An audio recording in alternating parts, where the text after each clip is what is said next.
love it. Yes. It's like we never went away.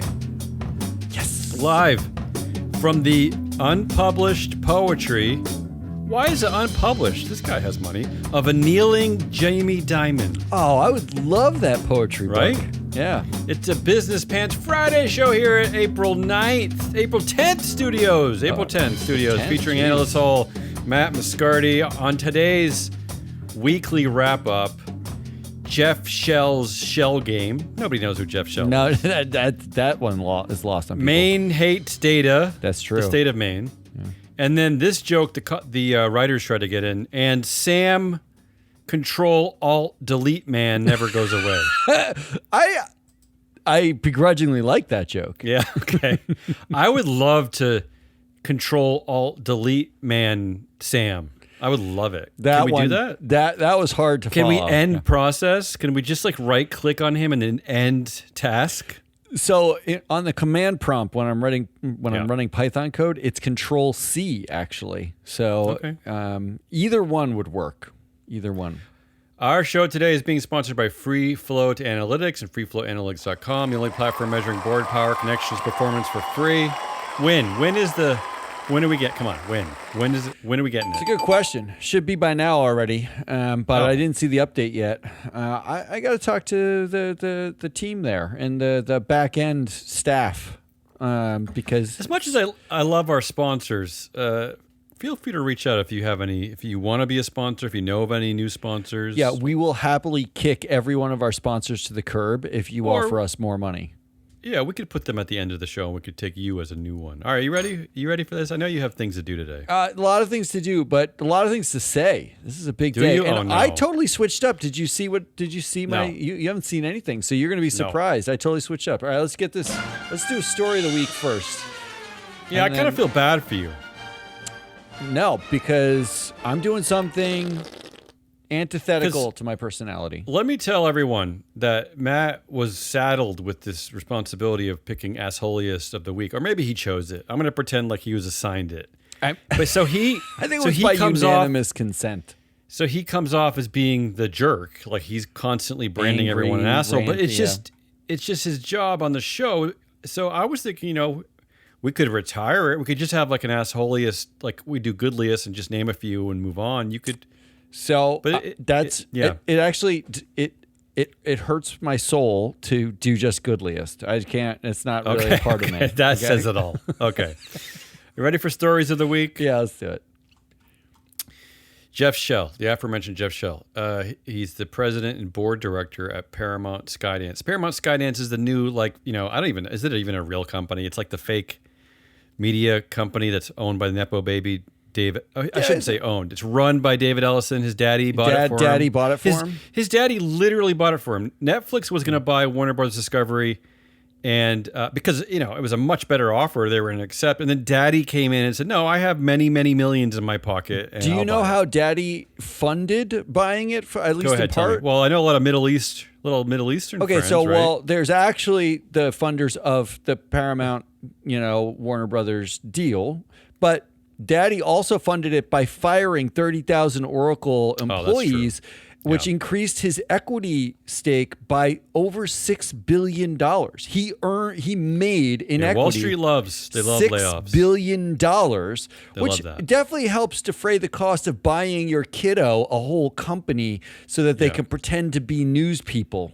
Buying him a legacy media company is like, where's that going exactly? Good luck with that. CBS is already. CBS News is cratering under his first decision. He put some anti-woke. My retirement fund is 50% Kodak and 50% Radio Shack stock. I'm on the way. Jeff Shell. So he's stepping down after allegations of SEC violations. This came from a whistleblower who basically said that Jeff Shell shared confidential information in violation of SEC rules. Now the company, surprise, surprise, said Jeff did nothing wrong, but yet, he's still gone. He's still, right? Yeah, they still let him go. So he clearly did something bad or something happened. Now, here's the part I like. Jeff Shell previously left his role as NBCUniversal CEO only 3 years ago after he admitted to having an inappropriate relationship with an employee. So this is who this guy is. I mean, this is who this culture attracts, right? It's just like people who screw up and get fired for doing things they shouldn't do, and here we go again. The real question needs to be, how did he get a job at Paramount after that?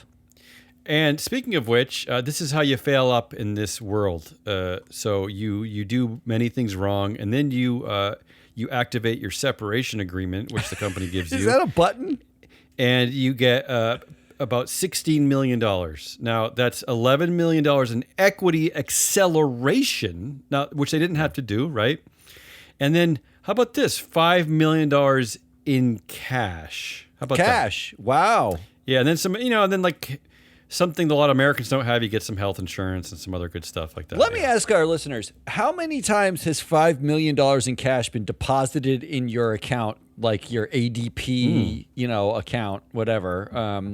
How many times has that happened to anybody? Because that's a lot of cash to just drop. A lot of cash. Yeah. Well, part of the reason why is that media executives get huge base salaries. So part of the severance is that he gets a year of salary. His salary alone is $3.5 million.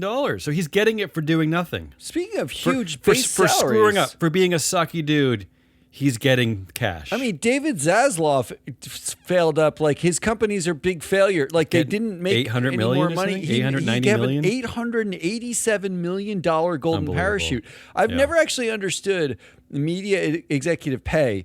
Is it possibly the most decorrelated to actually what they do and their performance? Because media is dying. Every one of the executives is making more money than they've ever made in the history of time. Media is so horrible that I saw Issa Rae. She created a show for HBO I liked, and she's now creating. I don't even know what they're called. Like, they're called. It sounds horrible. It makes me hate her. They're called like micro dramas on TikTok. So we can't even watch a 20-minute HBO show anymore. Now we're watching like 34 second. So good luck with all this. Anyway, that's what happens. Jeff Shell. There you go. That's my first story of the week. Okay, it's kind of an old-fashioned story, isn't it? Yeah, but he really set you off. Like, he bothered you. Look, I hate this protected class of executives and directors. It just makes me mental. I mean, I don't know what they can. I mean, how do you screw up in that way? He's gonna resurface. I mean, he'll be on another board soon or something, right? It's too much. The next one, I hate to do this. It's really the New Yorker's fault, but kudos to the New Yorker for covering, for pretending like they are business pants for the week. Yeah. A bunch of headlines. The problem is Sam Altman. OpenAI insiders don't trust CEO. Inside sources say Sam Altman is a sociopath. OpenAI insiders claim Sam Altman is lying, manipulative, and untrustworthy in the New Yorker's investigation. I don't know. On top of that, we also reported this week it always seems to be women leaving OpenAI, but two OpenAI execs are going on medical leave.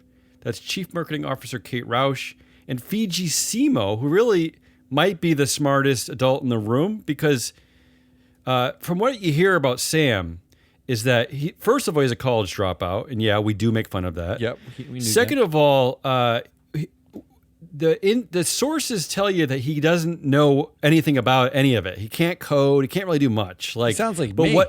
But what he is an incredible salesperson. In fact, one of his mentors, I think, said that if he landed, and this is true, if he landed on an island full of cannibals, he would come out like 5 years later as the king of the cannibals. You know what I mean? Like, he's that kind of weird car salesman. Yeah. So anyway, Fiji Simo also stepping down for medical reasons. Now, here's the part I wanted to point out, is that this also triggered me. She said, quote, "For my entire time here, I've postponed medical tests and new therapies to stay completely focused on the job and not miss a single day of work." So the company and the industry that we're asking to slow down, to stop disrupting humanity, to just wait for the regulations, wait for the guardrails, get some adults in the room. They're actually telling us that even though they're dying and sick, they never stop. They're just they're at it all the time. They're just ramming this down our throats. Did you read the article? I haven't yet. It's very long. I read the whole thing. What's your assessment? So it is one of the best Really? articles I've ever read about. I'm kind of afraid. The reason why I haven't is I'm just afraid of feeling more depressed. So it very clearly is laying the foundation for what will be a book 2 years from now about Sam Altman and the Uber-like, Theranos-like atmosphere that surrounds him. Like it's the one that we supported, 2 years ago when he was voted out and fired from his board, the one that we passionately support. We passionately supported that firing. Yeah, well, that's the thing about the article. That's the thing that's like it's in there, but kind of is getting glossed over in the headlines related to the article, which is like, the headlines are Sam Altman is lying, manipulative, and untrustworthy. You know who said that? Mm-hmm. Tasha McCauley and Helen Toner, the board members of OpenAI, who were the only ones let go after doing their jobs because they said he wasn't candid. What they were saying was he's a big fat fucking liar. Yeah, what they basically said is this article literally goes through step by step what an incredibly narcissistic, self-obsessed, manipulative liar he is. Well, let's not forget that his co-founder, Ilya Sutskever, if I'm saying that right, nobody knows if I'm saying that right. Nobody does. Not even Ilya. Also voted to fire Sam Altman, and it was only after, I think he talked to his wife, talked to someone, or he got emotionally involved with the idea of Sam leaving, and he got sad and he changed his mind. He started crying, but he also agreed. Sam at that point was basically called duplicitous, right? He was going around saying one thing to one person. He wasn't telling board members everything they needed to know. He was also subverting the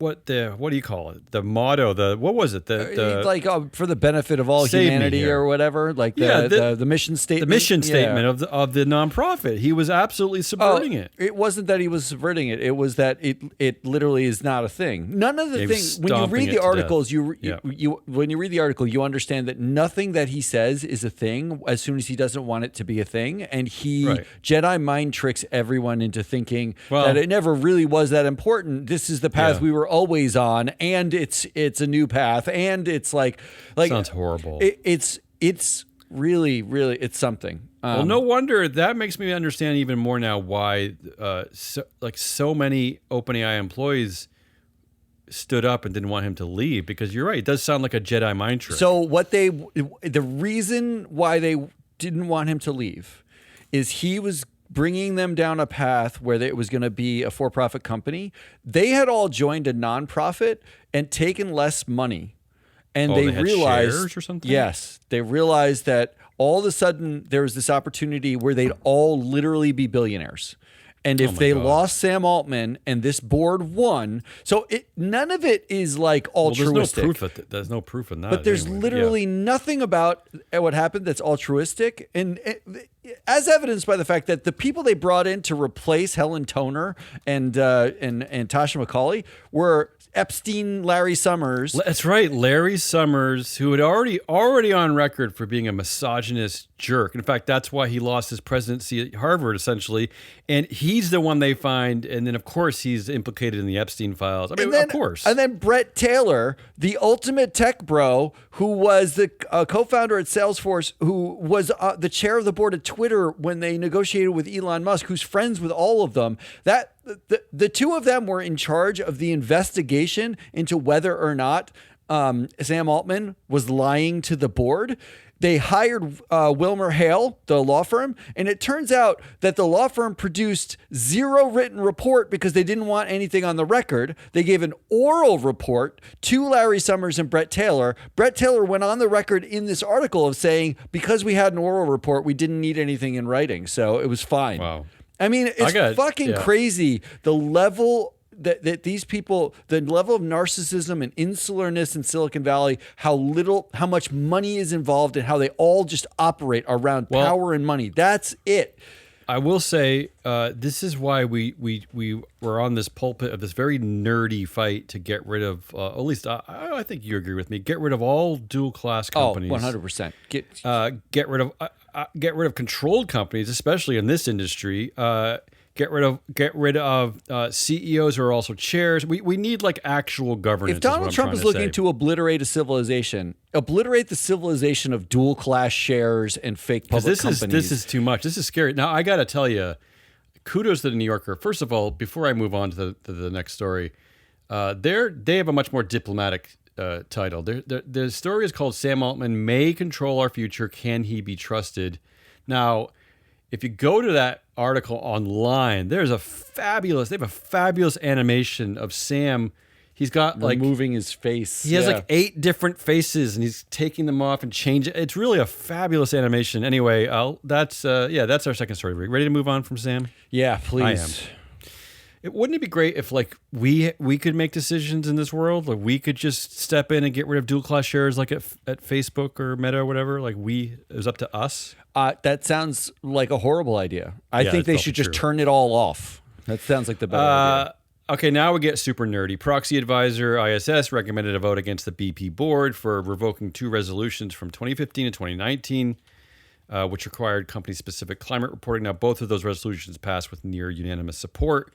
At the same time, follow this, the activist shareholder that was sued by Exxon, they are warning BP that they're going to sue them if they don't put their separate shareholder resolution on the agenda. So all that's going on. Do you want to say anything about that before I get to the other part of the story I wanted to mention? No. Okay. I mean, here's the other part I found in the headlines yesterday. The kind of the flip side of this is this craziness going on in Oklahoma. Oklahoma bill would block climate change lawsuits against fossil fuel companies. Yeah. So you couldn't even, and I just want, we're talking about this insular bro culture. This a lot of what the new data demonstrates too is the insular networks of some of these boards. In fact, we covered Adobe yesterday on the Proxy Countdown show, and you were talking about the network is like 83% connected. It's basically the same person. They all come from the same friendship, same poker game. But listen to this. I just wanted to say this as an aside to what's going on in this world. This bill was partly co-written by Anthony Moore. He's a Republican in Oklahoma. He said the legislation would protect the industry, right, which includes oil and gas and all that. He says the reality is if you were to get that judgment, billions and billions of dollars, that would be passed. That would be the companies themselves would charge the customers, he's saying. So we can't have sort of like a tariff.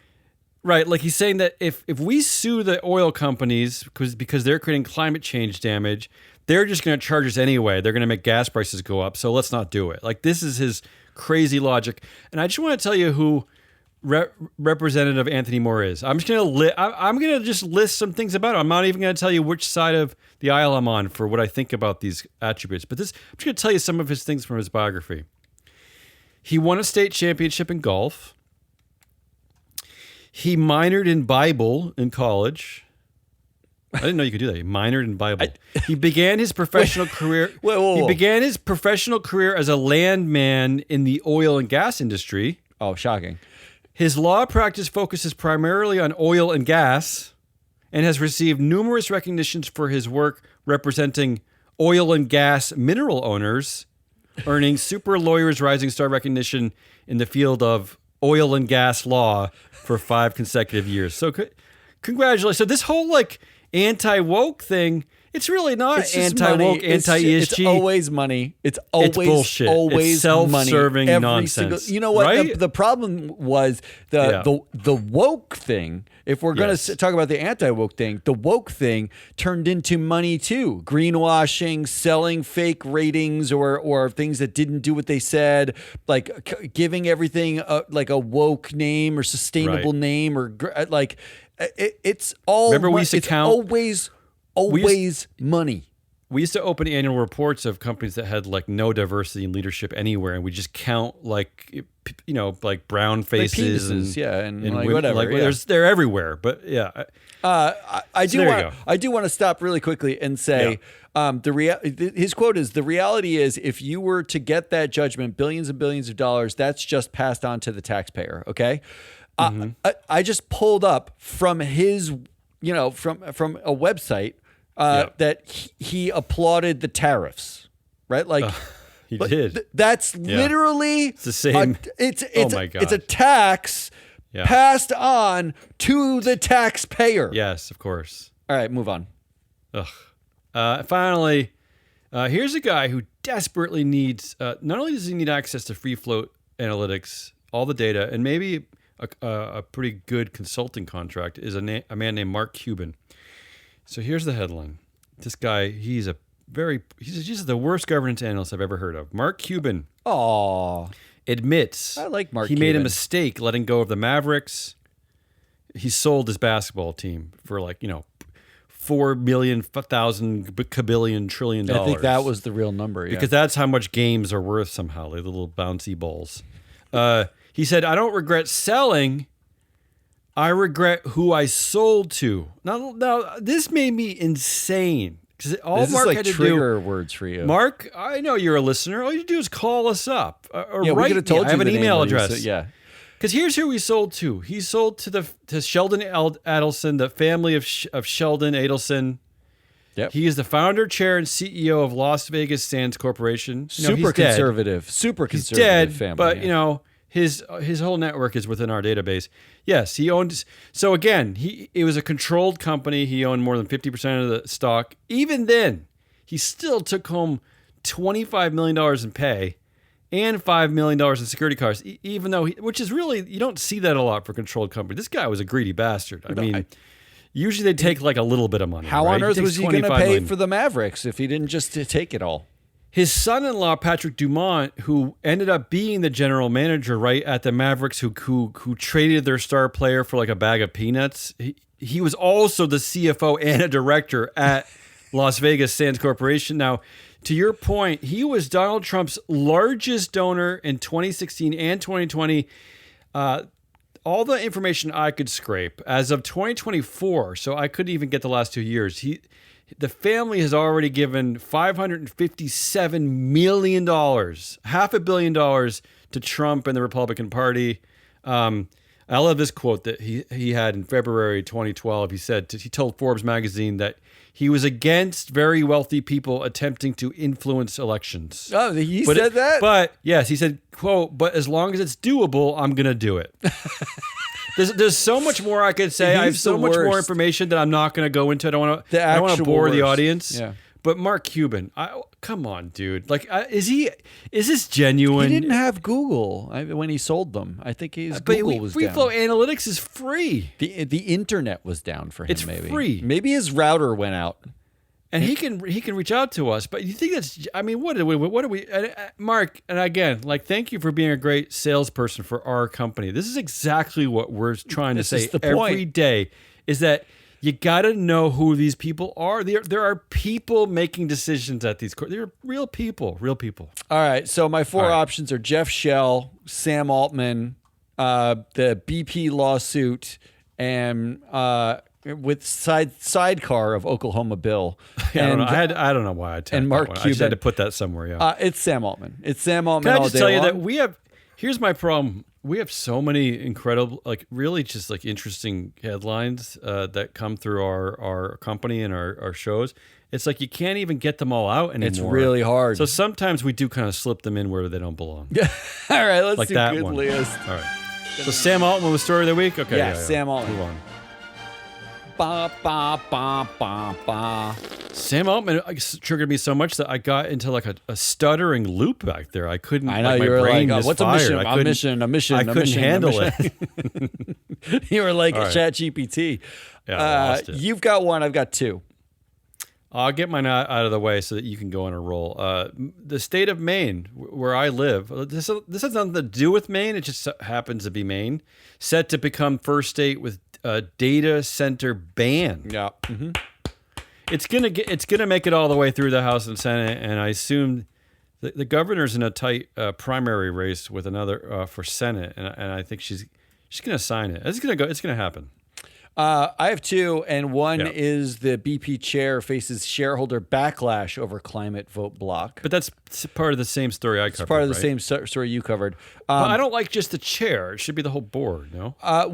But people are calling for the entire board to be fired too. Because the Europeans, they always do that. They very politely just target the chair, which I think is fine, but you can target more than just the chair. I know. You like be a little more expansive. It's not one person. It's not just the one.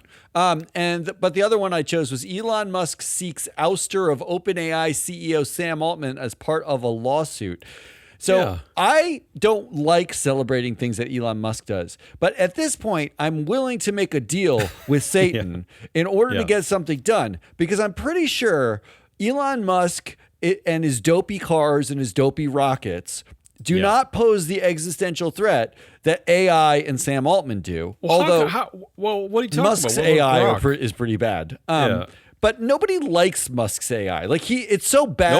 Nobody likes Musk anymore. His AI is so bad that he's forcing banks to buy it as part of the IPO of SpaceX, right? So like nobody wants it so much that like he's like, oh, to get my other money. Like it. Neo-Nazis, incels. I think it's like they love it. I think it's like college-age men. Those are the only ones who like it. Who lurk in like dark corners in the dining hall with binoculars. Oh God.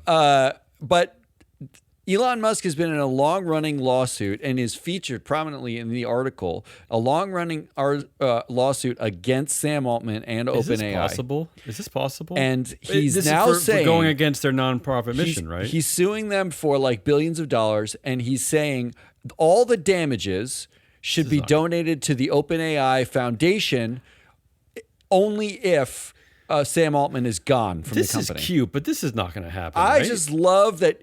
Like the world's richest man.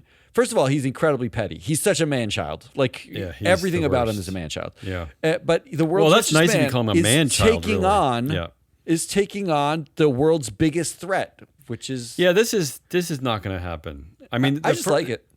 I love it, but I mean, we're at a point where the federal government is not allowing states to even regulate AI. I mean, and now they're yelling at Europe for finding tech companies themselves. Yeah, right. It's like you're not allowed to touch this industry. It's like you can't vote anyone out because everything's controlled by their masters. One of the things in the article is Sam Altman proposed basically a giant bidding war to offer AI to the countries that were willing to pay the most for it and then leave the other ones out. And he said it worked for the nuclear arms race. Like, this is how they think. That's how they think. All right. Okay. So what's the best? What's the good list? Maine. Yeah, Maine. Data center banning things. Let's ban something. I'm doing a 1 week stint and see how it goes. I called my segment Reasons for Hope. No Are you assholes. on your new meds or something? Like, what happened? Are you drinking water or what happened? I've been drinking a lot of water, but my coffee is still on board. My kids are on vacation next week. Oh, that's why. Are you sending them to like the moon or something? No. You want to know the real problem? I've spent so much time with these AI chatbots trying to code things that we need for data. Thank you. So much time. Appreciate it. It's making me a worse person. And you were already pretty bad. I am not joking. It is if you have any sort of mental health problems, it is horrible for you. Well, it is lying, narcissistic, lazy. That's just not Matt saying it. There are already studies that back that up. I am living it. Like I feel myself becoming a worse human. So I wanted to celebrate Reasons for Hope to sort of turn around my fortunes. I'm already hopeful because I didn't know you could get worse. So there's some hope in that, right? See, you have room to grow. That's cool. There's room for growth. No, there's a lot of room for growth. All right. Number one reason for hope: journalism. Oh, there's still journalism. This piece on Sam Altman proves there's still journalism. Because I know that the New York Times is under fire this week for using AI already to write things. And Washington Post is basically collapsing. Just came out with because embrace why? The AI because slop. A billionaire bought it. Yeah. Yes, these are assholes. By the way, can I just say, and I'm sorry for derailing you, but that was another thing that I was going to say about the guy Mark Cuban sold it to, is that he also bought the biggest newspaper in Nevada and destroyed it. That's another thing that's what billionaires do. They destroy journalism. Yeah, they're very good at it. Very good at it. Thank you. Go ahead. I'm going to shut up now. Because what they don't like is transparency. You don't become a billionaire loving transparency. That's just not the way it works. The first thing he did, he fired the editor. He got a new editor, and the first mandate was don't write bad shit about me in my company anymore. Yeah. That's literally why Elon Musk bought Twitter, so that everyone had to listen to him, and no one could say bad things about him. So this Sam Altman piece, I mean, I'll give you a couple quotes from it. Okay, and this goes back to Farrow. This goes back to his old school days. Groups of senior employees concerned with Altman's leadership and lack of transparency asked Loop's board. Looped was his first company. Looped board on 2 occasions to fire him as CEO, according to Hagee. He was actually a different board of a different startup. Was asked to fire him as CEO because he's a liar. So really, that I know Futurism had a headline suggesting he was a sociopath, but he might actually, there was a study back when we were at the mothership that looked at CEO behavior, and they basically did label them as sociopaths. Of course, but this is okay. Which leads me to the next quote.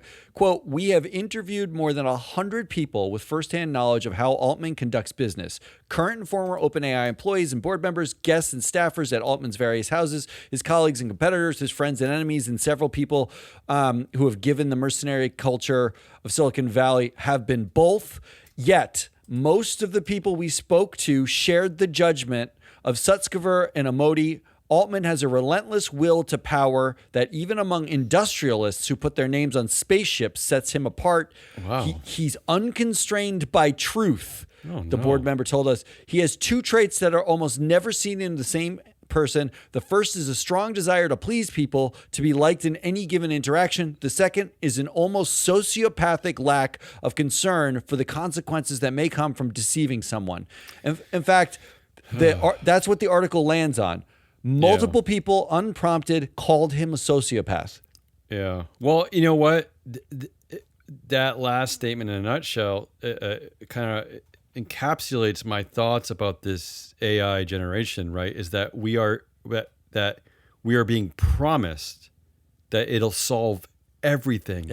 But we're not, but there is a complete lack of concern for the potential consequences of rushing something out without guardrails or without adults in the room.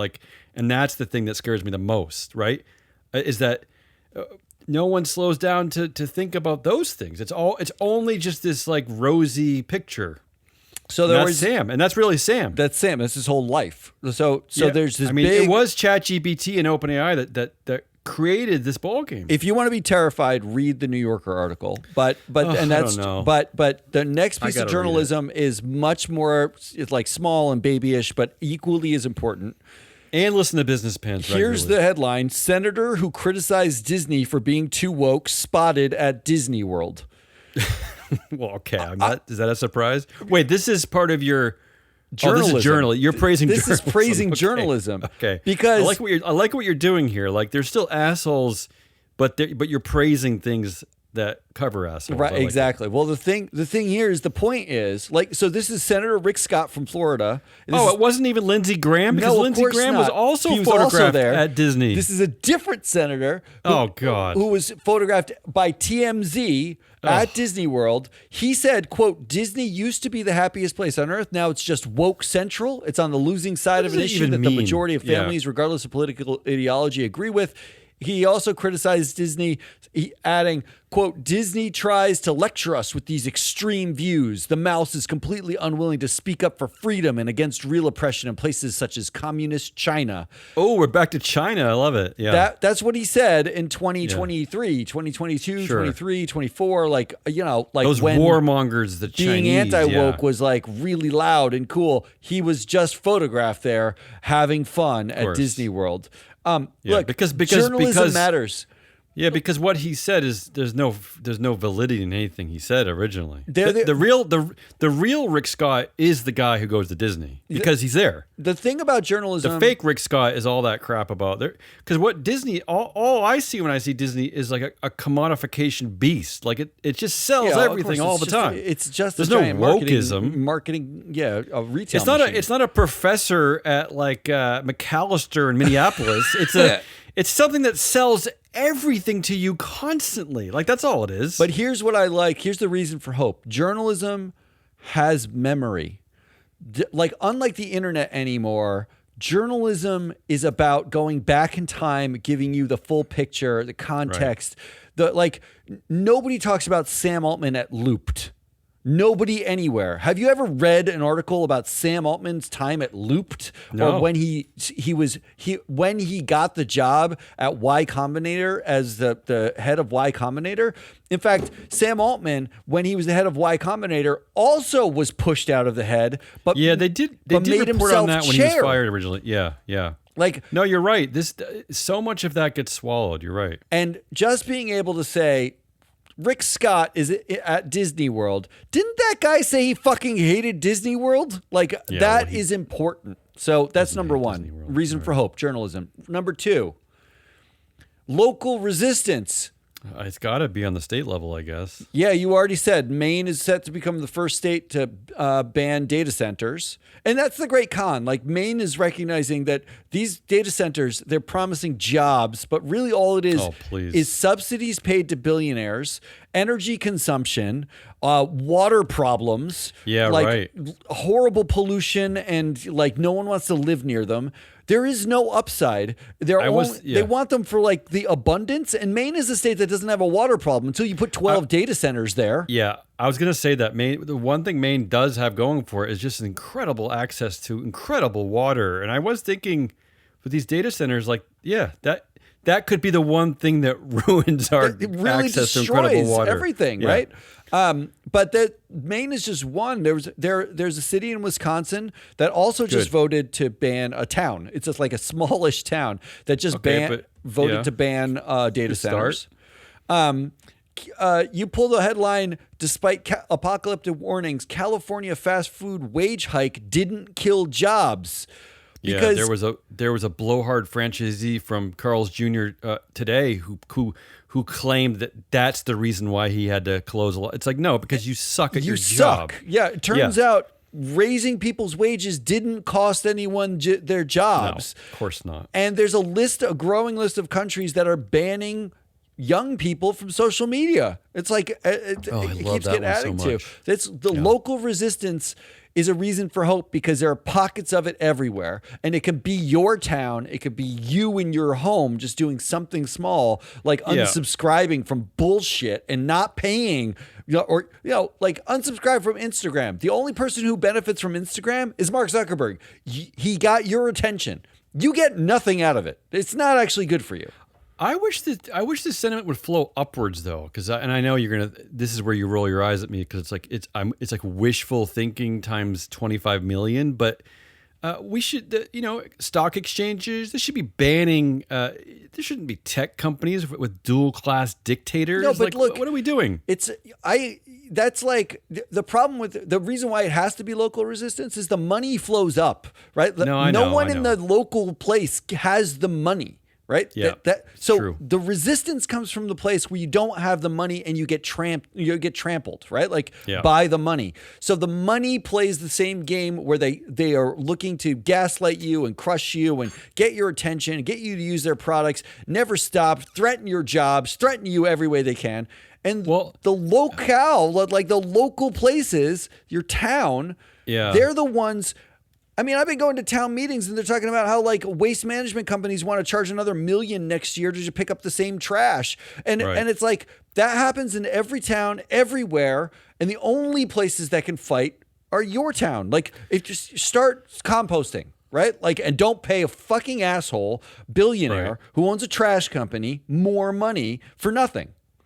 How about this? It makes this dystopic push from the Trump administration all the worse. That the second administration starts with this nonsense Doge, which really is a cover story So they're pretending like big government is bad, right? But really what they're doing is kind of quietly dismantling oversight and regulations. That was the real reason. It was a gift to CEOs and corporations.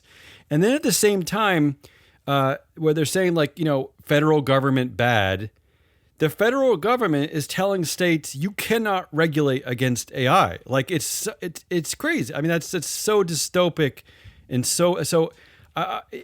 yeah. I mean, I can see why they're saying that, because if the resistance is going to start on that local level, they're trying to put out that fire before it even gets going. But that's what makes me mad about these. All right, I'm going to move on. I'm not going to get mad. Yeah. Well, I mean, look. Or you're going to move on. Yeah, I'm going to move on. I'm going to move on to the last two. The last two are short. Number 3, labor resistance, which is a form of we local. Still have labor resistance still happening? Gen Z workers are so fearful of AI will take their jobs. They're intentionally sabotaging their company's AI rollout. I love that. Yeah. That's fabulous. Do that. There was a report, CNBC this morning, that that they take some, they have like these indexes, like the consumer health index. They poll people.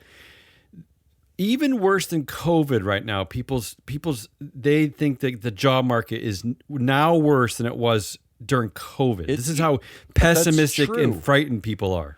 It's not wrong. Like we covered on Tuesday's show, and I almost put it in here. I'd see that. But we covered on Tuesday's show, human resources, heads of human resources at S&P 500 companies have seen their salaries increase 30% in the last year and a half, 2 years.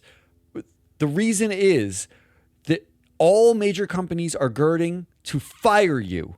That is not a joke. The only other time we saw that same canary in the coal mine was COVID, when they fired everybody. That's true, right? It was their first thing they did, really. Is the first thing you do. Despite that we went straight to the annual reports and 10Ks, they knew that these were potential risks. They cited pandemics as a risk, as a ongoing risk, and yet didn't have a plan for it and decided, let's just fire people. That'll be the way out of this. And the only way you can fire people is if you have a bulwark, a wall between you, management, and them, the employees, right? Yeah, no union. That bulwark is the HR team. Yeah. And you have to pay them, because if you lose them, it's just you and the barbarians. Right. That's what you do. They said that this is part of this new generation. Why Oracle fired those? I think it was at least 10,000 people recently. They did it over email, because part of the reason why is that it's like it's a safety issue. They don't want to fire them in person. Yeah, for real. Yeah. If that's what you're worried about, then maybe you shouldn't be firing so many people in the first place. But yeah, okay. But there's a strike at ProPublica right now over the use of AI and forced use of AI in their journalism. Wait, at ProPublica, they're using AI? I'm telling you, that's what the reporting is. Depressing. There was a strike for beef workers in Colorado. They just paused the strike, but the workers are still fighting. United Airlines and flight attendants just reached a tentative deal for $740 million in bonuses to get paid out. Great deal. Labor is still a reason for hope. Like if you're worried about your AI future, you're sitting alone worried about it. You're not actually alone when you start talking to other people who you work with or in other industries in your position. Labor can push back. It has to. If it does not, you get fucking trampled, just like every municipality or local resistance.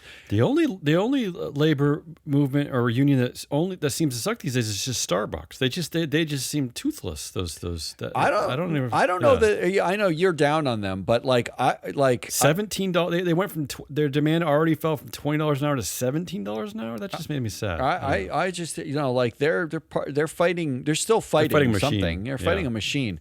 And last. Yes. So this is part of your reasons for hope. Reasons for hope. Last reason for hope. Women. Well, yeah, it goes without saying. Mackenzie Scott rewrote the rules of philanthropy. That's one of the headlines. I saw this. There's an Bill Ackman. The fucking.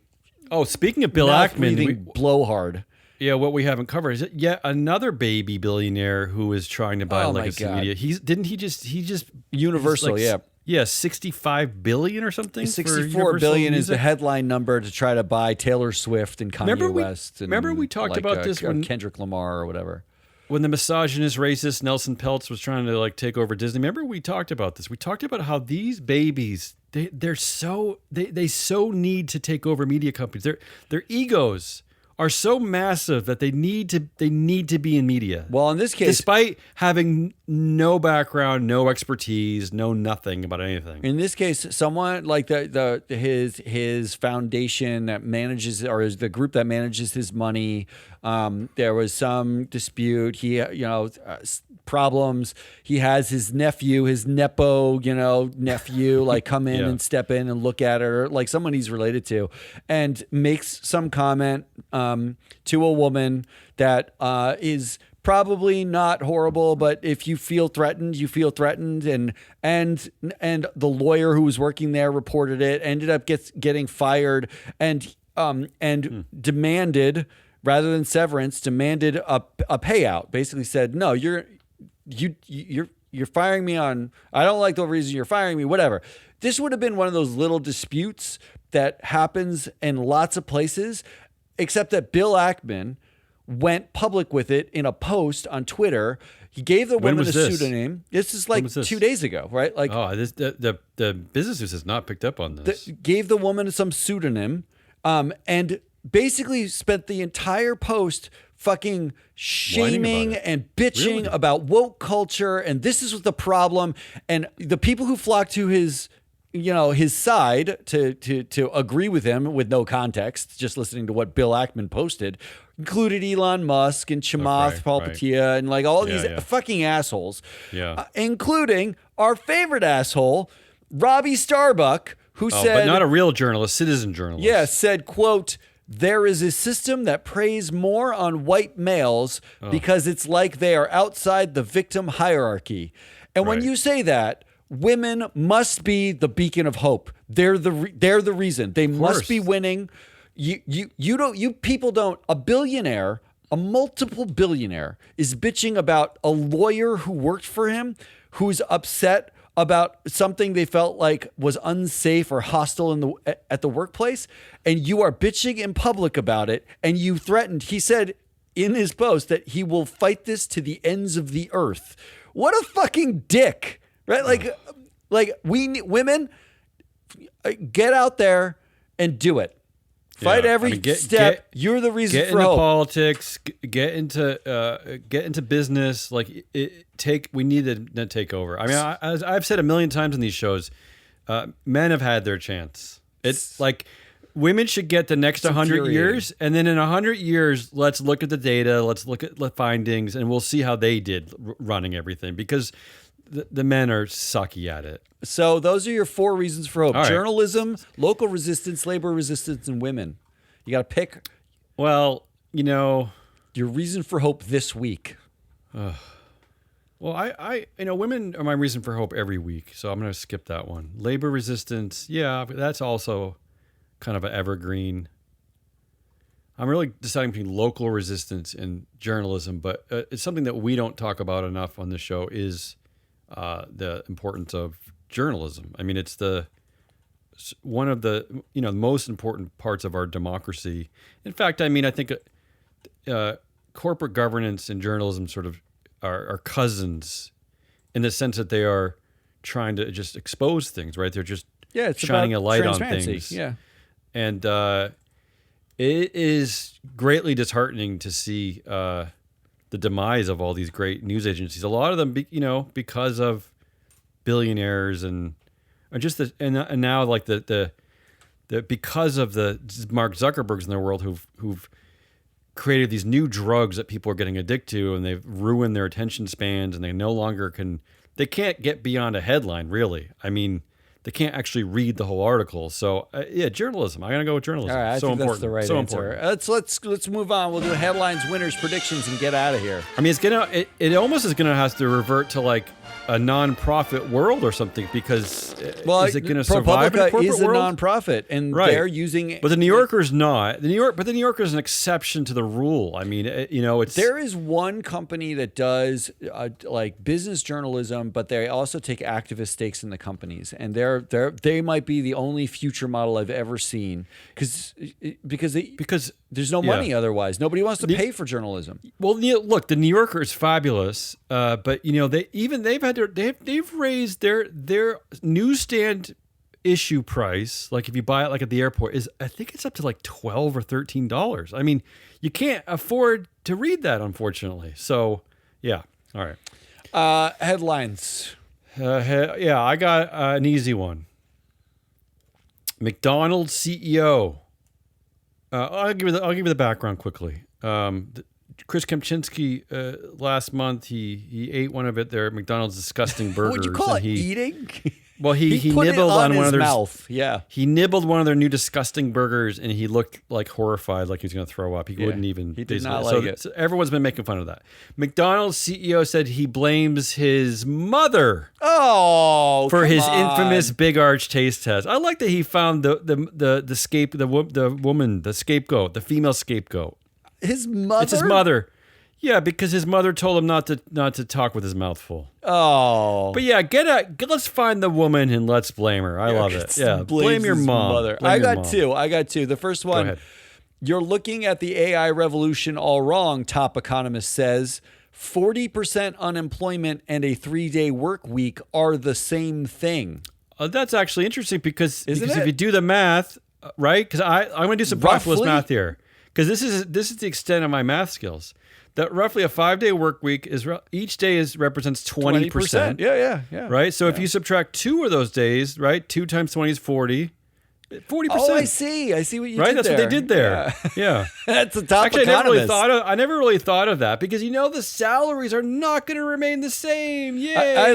There's no way they're going to remain the same. I love that is how they're selling it to you. Like, everyone's going to have a 4-day work week. And it's because in order to have a 4-day work week, 20% of the country needs to be unemployed. Right? Well, you know what? I hope it's just the women who get time off because the last thing society needs is more idle men. No, definitely. I don't want them at home. I don't want them wandering the streets. I don't want them at the malls. I don't want them at sports games. But then women are going to be back to like washing dishes and bullshit, right? Like it's no win. Literally, abundance and 3 or 4 day work weeks is worse. It's 1830 again, right? That's what it is. All right, and the other one. CoStar Group ranked #1 on Washington Business Journal's list of women on public company boards. Wait, okay, help me out with that. So CoStar Group is a publicly traded company. They have 50% of their board is women, and so I can guess. I know where you're going on this. Negative 23% power gap. Yeah, because a dictator CEO, 54% influence by himself. Our industry has refused to evolve beyond the data of 2009. This is how, I'm not trying to shit on everyone in the industry, but the one thing that makes me feel most sad is that no one can get beyond those simple counting ESG stats of basically 2009. It's so dumb. I don't mean to sound crude here, but can you stop going into boardrooms and counting the vulvas? That's not the point. It's terrible. That's not the point. It's all right in front of you. The proxy itself tells you who has leadership positions. Like you could start there. Here, I took the most basic